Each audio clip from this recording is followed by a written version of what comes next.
नमस्कार साथियों, आप सभी का class topper with RJ10 YouTube channel पर स्वागत है। और आज हम विभिन्न प्रकार की संख्याओं के बारे में संक्षेप में अध्ययन करेंगे, जो विभिन्न प्रतियोगी परीक्षाओं व कक्षाओं के लिए बहुत ही महत्वपूर्ण है। संख्याओं को विभिन्न भागों में बांटा गया है। सबसे पहले हम जिसकी बात करने वाले हैं वो है प्राकृत संख्या। प्राकृत संख्या एक से शुरू होती है और अनंत तक चलती है, जैसे 1, 2, 3, 4, 5 से लेकर अनंत तक। ध्यान देने योग्य बात यह है कि सबसे छोटी प्राकृत संख्या 1 है। ये कई परीक्षाओं में पूछा भी जा चुका है। नंबर 2 जिसकी हम बात करने वाले हैं वो पूर्ण संख्याएं, यानी प्राकृत संख्याओं में अगर शून्य को शामिल कर दिया जाए, अर्थात शून्य से लेकर 1, 2, 3, 4, 5, 6 अनंत तक जो संख्याएं चलती हैं उन्हें पूर्ण संख्या कहते हैं और इसे इंग्लिश में W से व्यक्त करते हैं। सबसे छोटी पूर्ण संख्या की यदि बात की जाए तो वो शून्य है। नंबर 3 पूर्णांक। पूर्णांक पूर्ण संख्याओं में ऋणात्मक संख्याओं को शामिल कर दिया जाए तो पूर्णांक संख्याएं हमें प्राप्त होती हैं। ऋणात्मक अनंत से शून्य तक व शून्य से अनंत तक की संख्याएं पूर्णांक कहलाती हैं और इसे I से डिनोट करते हैं, जैसे -4, -3, -2, -1, 0, 1, 2, 3, 4 से लेकर अनंत तक। इसके बाद जो एक महत्वपूर्ण संख्या है प्रिमेय संख्या। वे संख्याएं जिन्हें P/Q के रूप में व्यक्त किया जा सकता है तथा Q बराबर 0 न हो, प्रिमेय संख्याएं कहलाती हैं।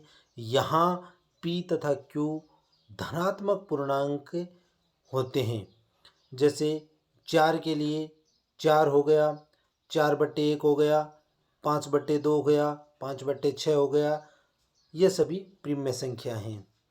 अप्रिमेय संख्याएं वे सभी संख्याएं जिन्हें P/Q तथा Q बराबर 0 नहीं है के रूप में व्यक्त नहीं किया जा सकता। जो किया जा सकता है वो प्रिमेय संख्या, नहीं किया जा सकता वो अप्रिमेय संख्याएं कहलाती हैं, जैसे √2, √5, √15। ध्यान देने की बात यह है कि सभी अभाज्य संख्याओं का वर्गमूल अप्रिमेय संख्या होती है। इसी कड़ी में सम संख्याएं वे सभी प्राकृत संख्याएं जो 2 से पूर्णतः विभाजित हो जाती हैं सम संख्या कहलाती हैं। यदि किसी संख्या में इकाई का अंक 0, 2, 4, 6 या 8 है तो वे संख्याएं सम संख्या कहलाती हैं। विषम संख्याएं वे सभी संख्याएं जो 2 से पूर्णतया विभाजित नहीं हो पाती हैं विषम संख्या कहलाती हैं, अर्थात जिनके इकाई का अंक 1, 3, 5, 7 या 9 है तो वे संख्याएं विषम संख्या कहलाती हैं। अभाज्य संख्याएं वे सभी प्राकृत संख्याएं जो केवल एक या स्वयं से ही विभाजित होती हैं अभाज्य संख्या कहलाती हैं, जैसे 2 है, 3 है, 5 है, 7 है।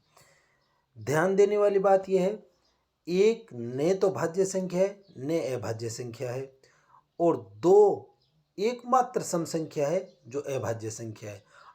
यह भी एक महत्वपूर्ण बात है। इसके बाद सह अभाज्य संख्या।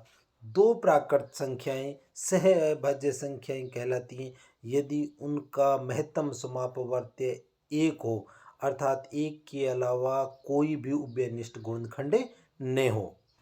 पूर्ववर्ती संख्या जैसे नाम से ही विदित है, किसी संख्या के पूर्व में अर्थात पहले आने वाली संख्या उस मूल संख्या की पूर्ववर्ती संख्या कहलाती है। इसकी गणना दी गई संख्या से 1 घटाकर की जाती है, जैसे 1015 की पूर्ववर्ती संख्या अगर हमें ज्ञात करनी है तो उनमें से 1 घटा देते हैं और हमें 1014 है, वो 1015 की पूर्ववर्ती संख्या है।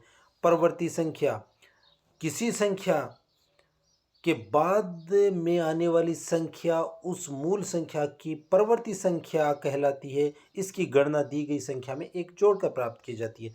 जैसे 4019 आ गया, इसमें एक जोड़ दिया 4020, तो 4019 है, उसकी परवर्ती 4020 है।